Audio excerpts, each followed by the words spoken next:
Thank you very much, Keith, and good evening, everyone. We are here for two reasons. One is to hear Jim Cuddy speak on Canadian music, the dawning of independence.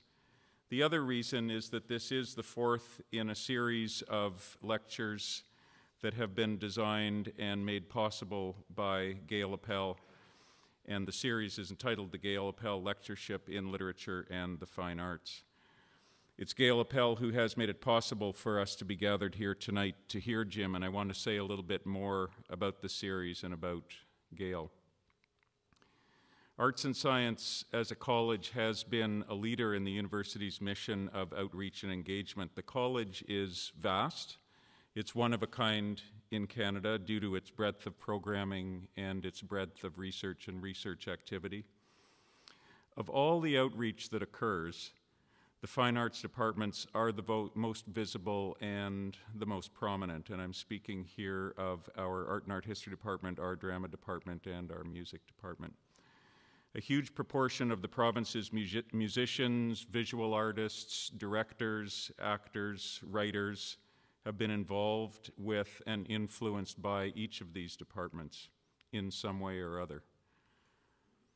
The graduates of those departments have influenced, in turn, artists throughout the province, not just in Saskatoon, but across the province, by their hard work, by their teaching, and by their public service.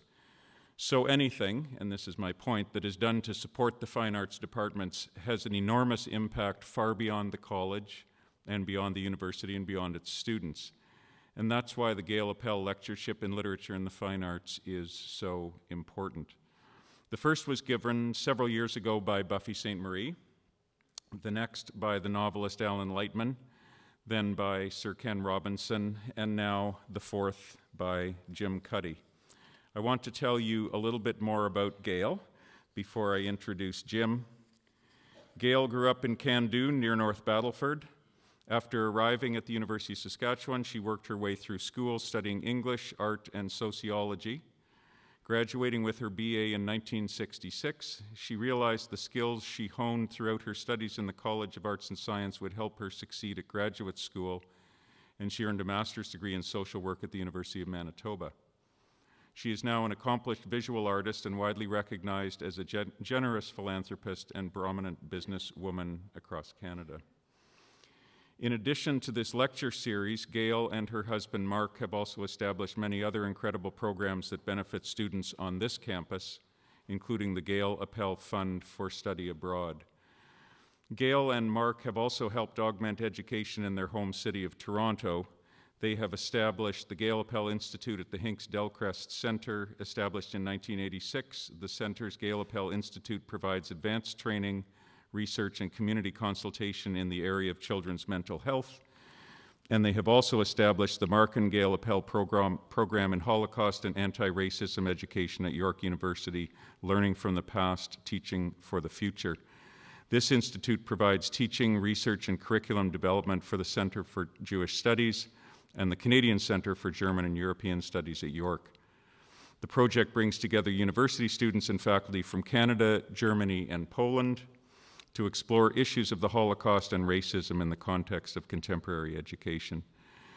It is truly an honor for us to name Gail Appel amongst our college's most distinguished alumni, and the programs that Gail and Mark have helped make possible are inspiring countless young minds and helping them reach incredible heights. In turn, their generosity is truly an inspiration to our college, and we are most grateful to them for their tremendous support of educational programming and outreach here and elsewhere across Canada, and certainly for this lecture series. Thank you again, Mark and Gail.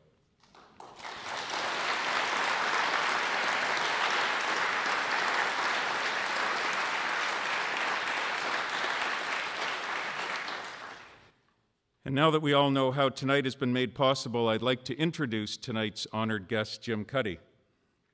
Of course, most of you will know Jim Cuddy as the silky-voiced frontman of Blue Rodeo, one of the most well-known and beloved bands in Canadian music history. Since the release of their debut album in 1987, Blue Rodeo has released a total of 12 studio albums, 2 live albums, a greatest hits collection, and an award-winning DVD.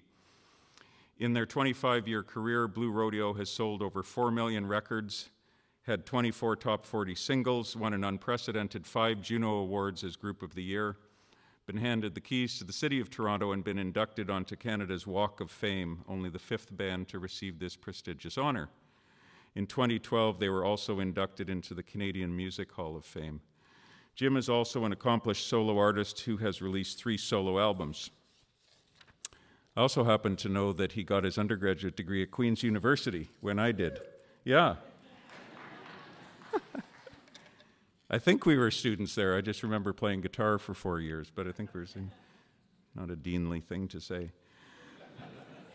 There are few individuals in the history of Canadian music as accomplished or beloved as Jim, and it is our distinct pleasure he is able to join us this evening. So without any further ado, please join me in welcoming Jim Cuddy.